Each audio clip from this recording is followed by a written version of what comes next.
Ah, Alex, eu quero que você aproveitar também esse tempo. Eu queria falar agora para um outro público, né? Que a gente tem falado muito, que são os profissionais liberais, né? Especificamente os médicos, né? Os profissionais da saúde, que a gente tem percebido que muitas vezes a própria faculdade, né, da medicina. E aí eu não vou nem citar nomes, mas eu tenho gente próxima assim da família que é estudante de medicina ou já é médico, e às vezes eu tenho a oportunidade de conversar e ele diz, olha, eu nunca tive uma disciplina de contabilidade, eu não sei como é que faz a tributação, eu não sei como é que eu vou declarar imposto de renda, eu não sei de nada, né, dessa parte de gestão. E de repente ele se forma, começa a ganhar dinheiro e muitas vezes muito dinheiro, e eu queria que você falasse sobre isso, né? Sobre essa experiência também do escritório com esse público, né? Na área médica, especificamente. Perfeito, Adel. Não, nós temos também muita experiência principalmente com a área médica, não só a área médica, mas profissionais liberais como um todo. A gente falou aqui agora há pouco sobre tributação. A gente estava falando sobre tributação e é importante a gente abordar esse tema também nos profissionais liberais. A profissional liberal pode ser, por exemplo, vou falar aqui, por exemplo, pode ser representante comercial, mas vamos falar dos médicos, né? Tu falou um público em específico. O que acontece com os médicos? Tem muitos médicos que chegam para a gente aqui. Hoje a gente trabalha com cerca de 60 médicos por aí. Deve ter mais ou menos isso. Mas os clientes que chegam para a gente, alguns chegaram, ainda tem muito essa cultura de que o simples, como eu falei anteriormente, o simples é a melhor opção, certo? Então, sendo simples, para tu ter ideia, a lista do simples, se eu não estou enganado, começa com 17% em cima do faturamento. Então, o médico faturou 10 mil, emitiu uma nota de 10 mil, vai pagar 17%. Isso sendo simples, tá certo? Se ele for para a empresa normal, que é, vou colocar aqui presumido, que é o mais comum, você paga em torno de 14,5%, 15%, tá certo? Então, você já vê a diferença, né? Então, o simples, nesse caso aqui, não é vantagem. Não é vantagem. Acontece que existe dentro do simples também uma forma de cálculo que a gente chama de fator R. Você aplica essa alíquota, mas você aplica o fator R. O fator R permite que essa alíquota reduza a tua alíquota de 17%, por exemplo, para 6%. Mas como é que se faz isso? Você tem que ter empregados. É uma forma que o governo achou de incentivar as empresas a assinarem carteira, a gerar emprego. Mas não somente isso, a contribuir para a Previdência. Então, se você é médico e você quer reduzir a sua alíquota, por exemplo, de 15% ou mesmo de 17% para 6%, há como fazer isso de forma correta, de forma lícita. Mas eu não tenho empregados, Alex, mas eu posso criar um prolabore. O prolabore é aquele recebimento do empresário que é tributável. Existe a distribuição de lucro antecipada ou distribuição de lucro, que é essa isenta e não tributável, e não tributável. Existe também o prolabore. Então, eu crio um prolabore para esse médico, para esse profissional, de forma que ele chegue a pelo menos 28% do faturamento. Então, a gente faz um estudo. Deixa eu ver quanto é que ele vai pagar aqui de Prolabore, de INSS, certo? E vou cruzar com esses 17 ou os 15.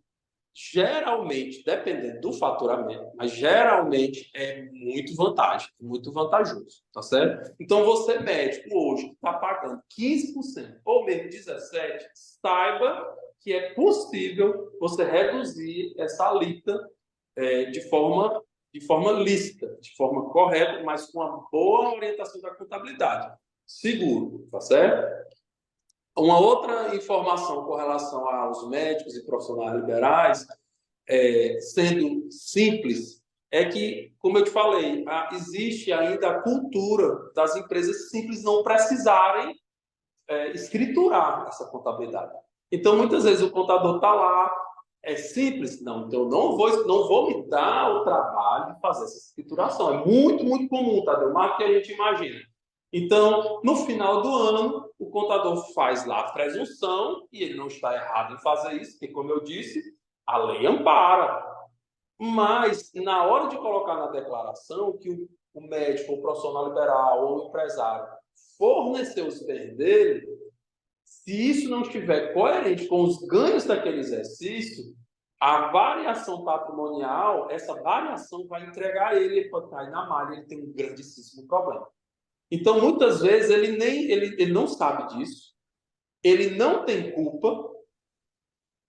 Se o contador fizesse a escrituração, como eu falei na explicação anterior, esse resultado viria naturalmente. E essas operações, essa variação patrimonial não existiria e fatalmente acobertaria as operações, os ganhos dele, o patrimônio daquele exercício. Então, é importante que você escolha um bom contador, uma contabilidade que trabalhe com cuidado, que te oriente, que faça tudo com responsabilidade para você não ter nenhum problema futuramente. Bom? E porque também, Alex, normalmente essa prestação de serviço nos hospitais, nas clínicas, né, no caso do médico, ele vai ser de pessoa jurídica para pessoa jurídica, né? Então, teoricamente, ele está obrigado, praticamente, se ele quiser fazer prestar esse serviço, prestar com Hoje, na pessoa verdade, jurídica.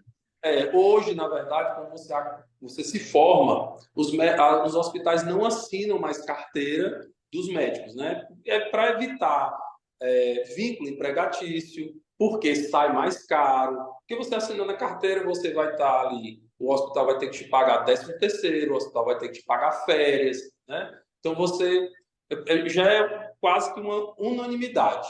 Os hospitais privados não assinam mais carteira. Até alguns públicos também já estão trabalhando dessa forma. Então, se formou, para você trabalhar no hospital, você vai precisar abrir uma PJ.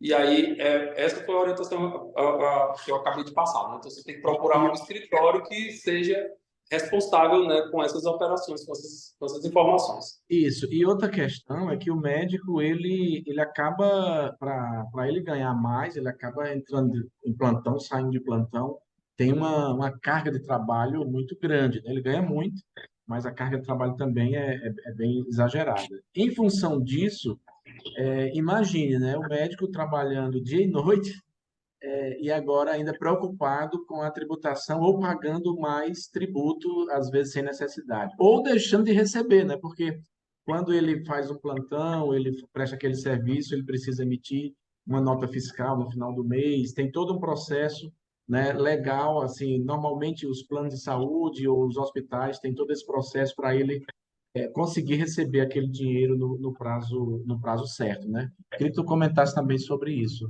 que é a importância da Verdade. contabilidade nesse É um, aspecto. prof- é um profissional muito exigido, né?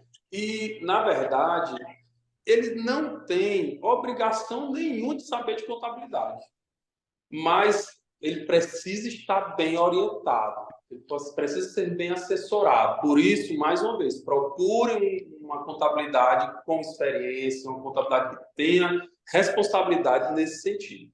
Aqui na Aconte, nós abrimos a empresa, nós analisamos o faturamento, a gente orienta a melhor tributação, dá abertura à emissão de nota fiscal, auxiliamos na abertura da conta PJ, porque tem que ter uma conta PJ, o hospital vai pagar na conta PJ. Então, funciona basicamente assim: abriu a empresa, fechou o faturamento, setor financeiro manda um e-mail para o escritório, a gente já retorna esse e-mail com a nota fiscal e logo em seguida o setor financeiro transfere o valor para a conta do médico, né? Eu estou falando do médico porque é o que a gente está mais tratando aqui. Sim. Mas, ou seja, o médico não tem trabalho com nada. A gente faz todo o trâmite, o escritório e o setor financeiro. Então, a gente faz tudo para que o médico não tenha problema nenhum, não tenha dor de cabeça nenhuma e receba tudo direitinho. É comum também, Tadeu, os médicos abrirem uma empresa com mais de um profissional. Ele, a esposa, ele, o irmão.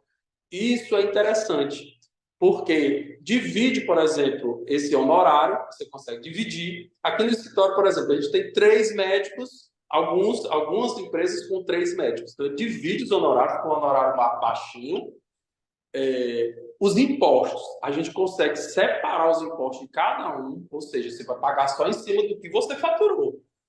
E a gente, no final do ano, a gente levanta o balanço, a gente faz a declaração de imposto de renda desse profissional, desse médico, tem uma responsabilidade da informação da PJ e da pessoa física já fica para o contador, para que isso fique tudo claro, uma coisa batendo com a outra, para que não tenha problema de jeito nenhum. Então, a gente que dá conta, a gente faz tudo para que o médico fique tranquilo nesse sentido.